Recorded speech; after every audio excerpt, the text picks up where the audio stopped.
Hello and welcome to the Methodist podcast, published on the 30th of July 2020. This week we discuss the impact of the COVID-19 pandemic on the work of the charity Action for Children. We talk about the return of the British Methodist Youth Choir, learn how the church in Korea is calling for peace, and hear a deacon's thoughts after he visited a food bank. The charity Action for Children is a part of the Methodist family who've seen their workload increase dramatically as they support thousands of vulnerable families. Since the start of the COVID pandemic, some services have seen an increase in demand of over 90%. With me from Action for Children, I have Claire Cahill, one of the operational directors of Children's Services, and Sandy Bailey, Fundraising Propositions Development Manager. Hello, Claire and Sandy. Hello, Mike. Hi, Mike. Claire, first of all, what are the issues that people are struggling with at the moment? How are you having to help people? Families that we work with are already families that are in a very vulnerable position, and that's why we're working with them. So they might need our help around a whole host of things. That might be family support. It could be around housing, debt, finances. You know, there's a whole raft of things that people come to us for support for. So once the COVID-19 pandemic hit, our job really was about, firstly, helping people understand what that meant. You know, some families, maybe where English isn't their first language, didn't really understand why their children couldn't go to school, why they weren't able to get Calpol in the chemist, why there were queues at supermarkets. So one of our first jobs was helping people understand what they needed to do, what their risks were. And how we would then be able to support them. But the initial needs really were around getting basic needs out to families. So food hampers, putting them in touch with food banks, us working with food banks, other charities that are already out there. So we could try and help people make sure they've got what they needed in the first instance. And that was around utilities. It could around credit for phones so that people could keep in contact with people. It was about making sure people were in contact with schools, and just making sure people had a support network around them. You know, they're families that are already struggling and were hardly able to make ends meet. So families where they literally haven't got any electric, and so we've been able to provide some money for them to be able to pay the electric. Well, we actually pay it for them to make sure that you know there is a support package around that, because it's never just that in isolation. It will then be about not having other utilities, or you know, for some of our families who were homeless already and then the crisis hit. That's been particularly difficult, or people that have been in domestic abuse relationships that have had to leave their partners during COVID. You know, we've seen some of those real basic, trying to help people get the real basics while they stay safe and keep their families safe. Claire, what sort of increases have you seen in demand for your services? We've seen an increase of about 25% in referrals to the services that I've got responsibility for. I mean, one of the stats that we had around domestic abuse was that it was a 92% increase in calls to one of the helplines during COVID. And also, of course, what we're trying to plan for is also a second spike. So there are a number of factors in there that we are trying to plan for with the resources that we've got. So, you know, where we've got contracts with the local authority, say to work with 100 children or young people, we're looking at how we can make that 150. So we're looking at what we can do, how we can adapt, what resources we can get hold of to make sure that all of the children and families and young people that need our support can have some support. And what we are seeing is families coming forward that haven't needed our help before. So families that will have been coping, will have been okay, you know, where people have been furloughed or people are being made redundant, and where that money now is really tight. And those people we are seeing coming forward. So we are seeing a spike in the need for our services. Sandy, I imagine that you've had to change the way you work during the coronavirus. Yes, absolutely. So in terms of the services that we deliver, we've been very flexible in adapting how we deliver. So if we couldn't go out to see families and children, we made sure that we remained in contact with them on telephones, through digital media, but also as an organisation looking at how we can support in a bigger way. So a big part of what we do is that we fundraise so that we can add something extra to the contracts that we deliver to support children and families. So we very, very quickly looked at what our plans were for our fundraising at this period. The executive leadership team decided quickly that we would do a public appeal to generate voluntary income so that we could support our children and families during this difficult time. And we have to date generated over £700,000 in income into what we call our emergency fund. And that emergency fund is then used to support the families, as Claire described, in making sure they've got electric, making sure that they've got food on the table. And this is something we've seen a whole range of needs, right from, somebody who might just need one little bit of help to those kind of families that Claire described who might want. One of the cases I saw recently, somebody had left a domestically violent partner, and she had absolutely nothing for her family. So we were able to buy that family a cooker, beds for the children to sleep in, and basically enable her to set up home.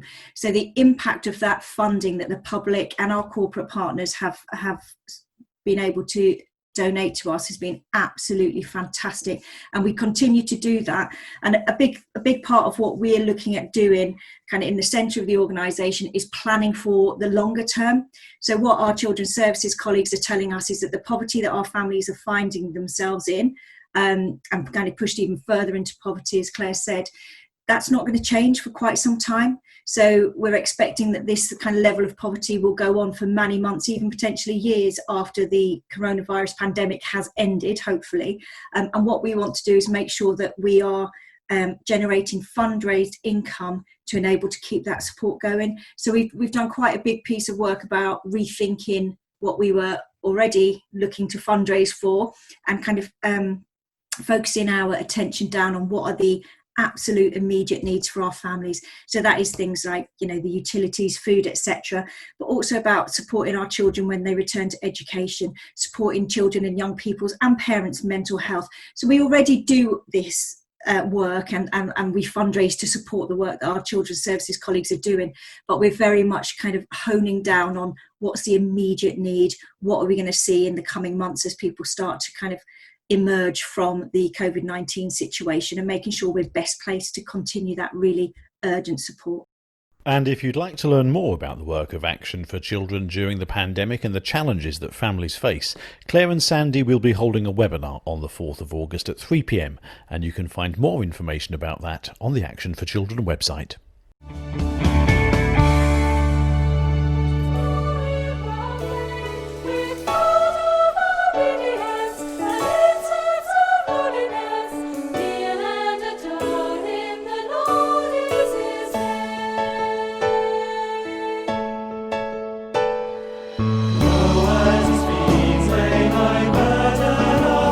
The British Methodist Youth Choir singing O Worship the Lord. The choir is being relaunched this week after a break of some 18 months and is looking for new members. Joining me are Judith Laycock, the administrator, and Jason McMahon, the musical director for the choir. Jason, the British Methodist Youth Choir is coming back, but where's it been? It's a really good question. The choir's been in a time of hiatus with lots of things going on behind the scenes. So back in 2018, 3 Generate, the British Methodist Youth Choir had its last sort of official time together. And at that point, the membership had shrunk to quite a small size, and it was decided that for the meantime, the choir would just go into a period of hiatus while some thoughts were put into place about how to move the choir forwards.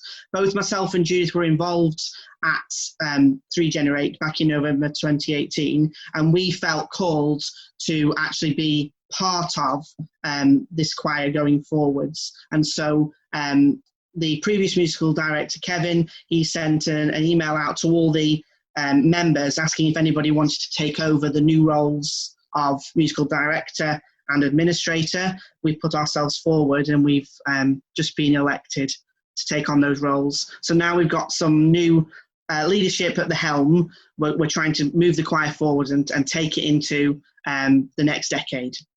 I imagine you're very keen on getting back to performing, aren't you? Yes, definitely. That's my vision for the choir, is that we're going to be more active than we have been in the past few years. But I definitely want to have a presence at Regenerate. We are a youth choir, and the choir traditionally has done performance weekends at churches around the connection. I'd like to see if we can keep those going. We've already received some invitations already. Obviously, this is post-COVID when we're safe to go back. So Regenerate, some concerts around the connection, and a great hope of mine is that we might get to Methodist Conference one year and be able to provide the music for that. I imagine Charles Wesley is behind a good number of the songs in your repertoire, but what else do you sing? Definitely Wesley is the core of who we are as Methodists, but we don't just restrict ourselves to that. So all types of worship songs, lots of different styles and genres to suit every singer's taste and every theological place in the spectrum. Being able to share different styles of music is all worthy and glorifying to God. So it's lots of different styles of music, and occasionally some secular music too. Judith, you're looking for young people to join the choir, aren't you? Well, we're looking for young people from all across the connection, over all areas of the country, ages between 14 and 30 years old. So it's quite a wide age range, but it's just about getting people together just for that fellowship and that singing together. And I imagine one of the big issues you're going to face is where you're going to rehearse and how you're going to sing together in this age of social distancing, because of course singing in churches is still banned, isn't it? It is. It's a difficult one, and you would think that you can't have a choir rehearsal when you can't actually physically be together. But I think we've all had experience of Zoom during lockdown, and we're planning on doing some Zoom rehearsals. We can't all sing at the same time and be heard by each other because of difficulties with technology, but we can all rehearse songs. Jason can provide backing tracks for us to sing, and we sing together.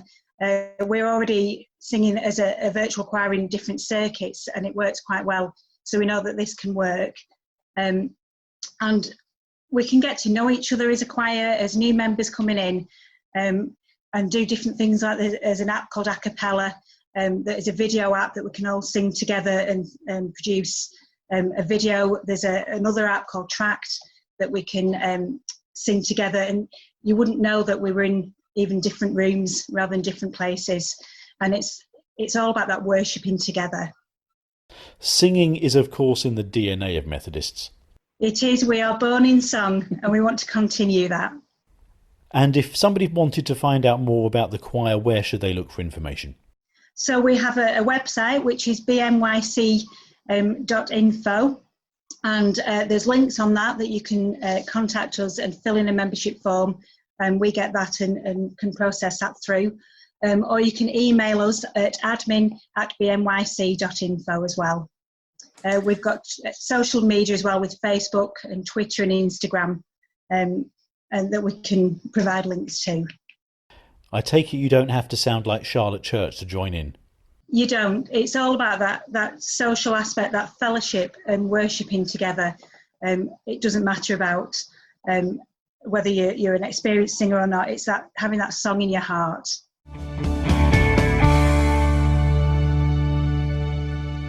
Steve Pearce is the Partnership Coordinator with the Global Relationships team of the Methodist Church, taking care of the Asia-Pacific region. Last week, Steve attended an online event where churches in South Korea called upon the world to finally bring about a formal end to hostilities in the area. The meeting was about a People's Peace Agreement. What has happened is that the Korean War broke out 70 years ago, and people have been asking for a peace treaty ever since, because all that's happened is there's an armistice.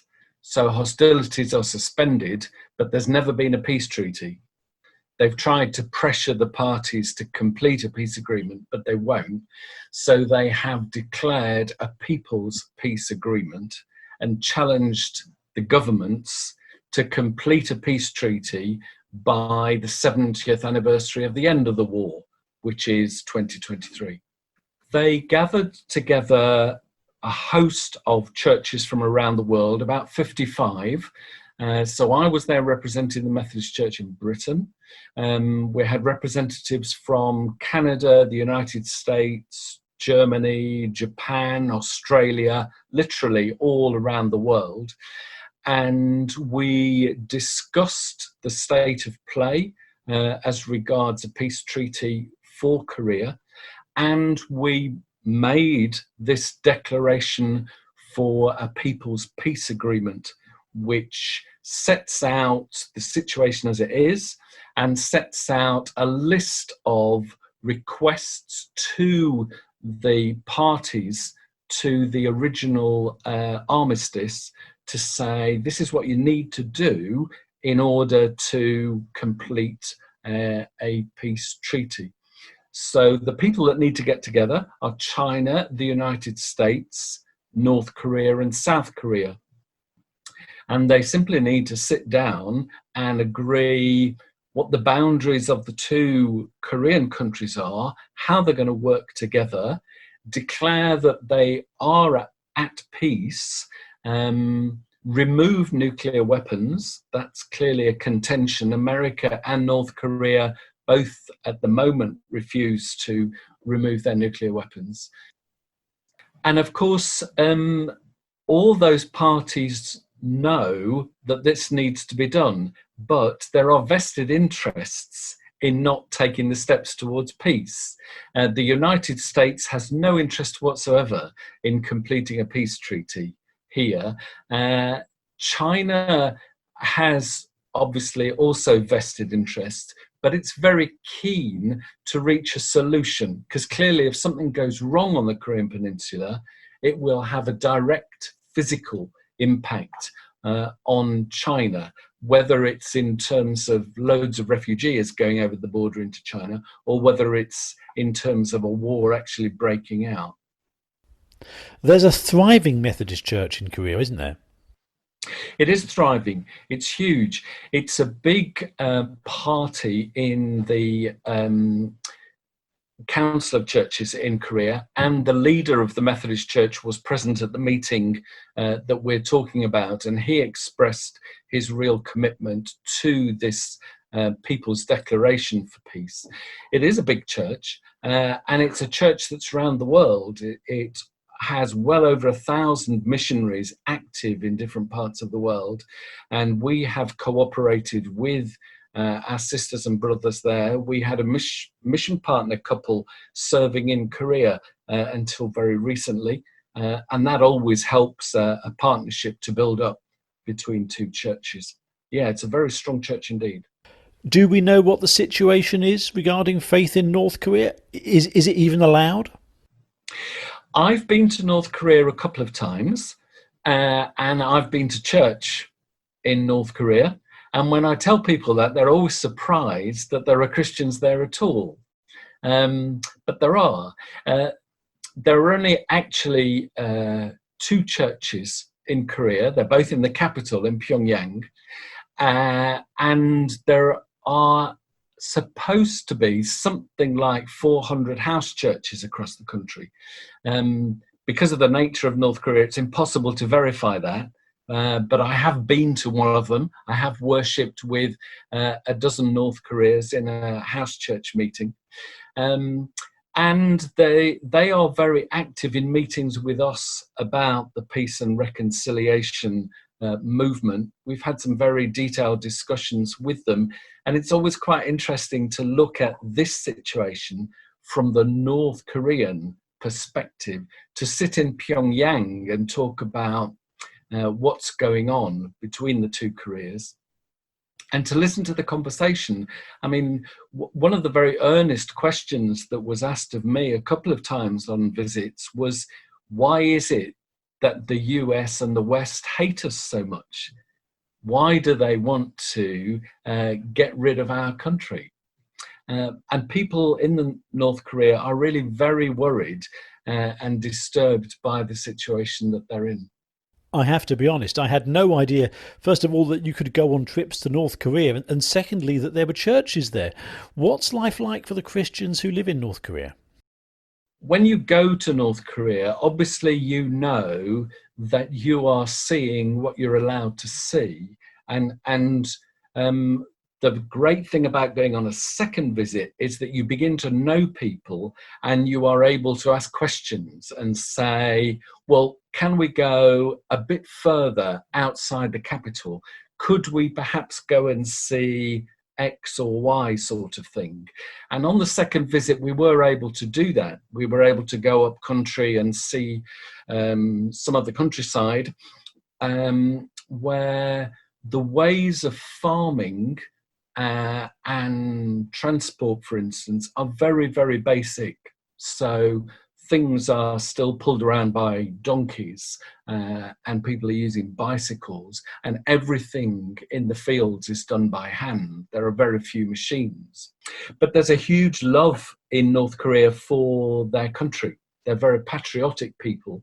The Christians very much see their Christianity as being in support of their country, and there is very little knowledge of what's going on outside.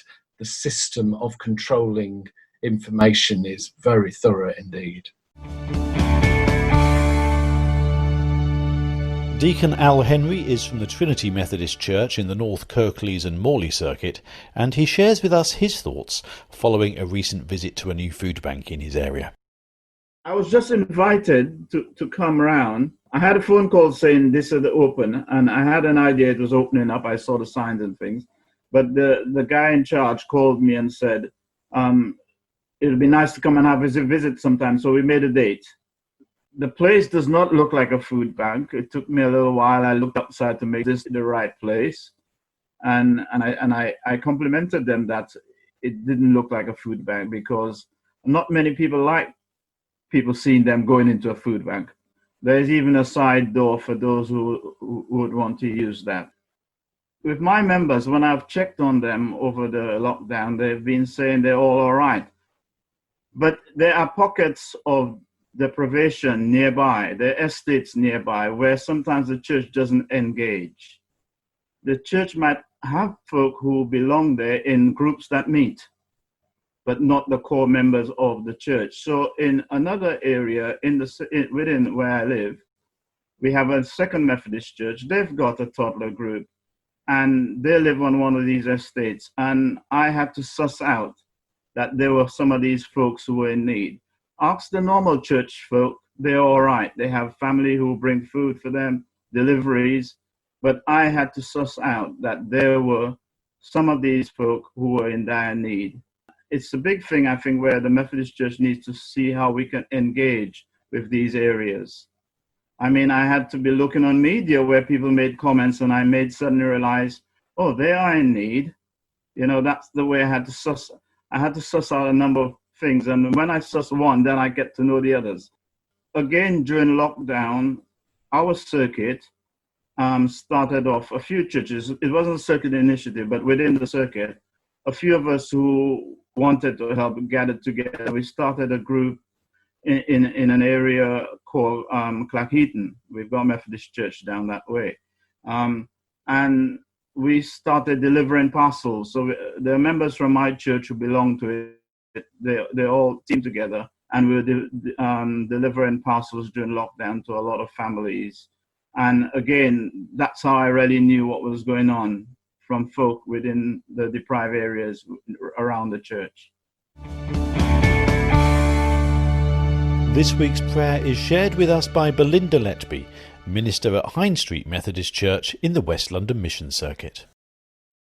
Loving God, in this time of uncertainty and strangeness, help us to be guided by your wisdom and to know the familiarity of your presence with us. In our anxiety and fear, Help us to hear your still small voice of calm and find your peace in our lives.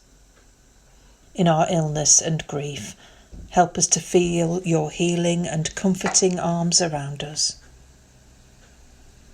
In our loneliness and despair, help us to know your companionship and your hope on this difficult journey.